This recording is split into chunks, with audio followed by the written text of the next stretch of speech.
Extreme long shot, pengambilan gambar yang digunakan untuk menunjukkan lokasi kejadian secara utuh, menyajikan pemandangan secara luas, jauh, dan panjang. Biasanya subjek utama malah tidak terlihat jadi di shot ini. Long shot, pengambilan gambar dari jarak yang cukup jauh, fungsinya untuk memperlihatkan subjek dengan latar belakangnya. Medium long shot, pengambilan gambar subjek secara penuh dari kepala hingga kaki, atau biasa juga disebut full shot.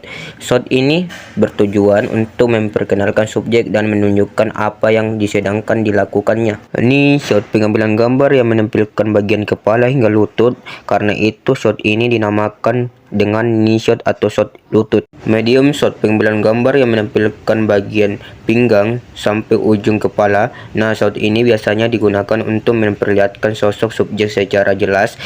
Shot jenis ini merupakan shot yang sangat umum, biasanya digunakan juga saat wawancara.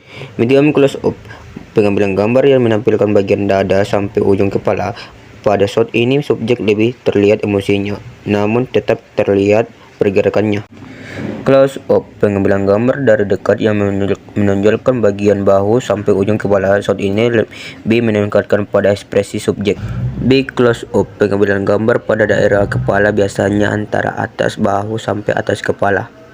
Extreme close up, pengambilan gambar sangat dekat yang menampilkan detail subjek, biasa juga detail bagian tubuh seperti mata dan mulut. Over the shoulder shot, pengambilan gambar untuk dua subjek, biasanya pada dialog dengan menampilkan gambar dilakukan dari belakang bahu salah satu subjek.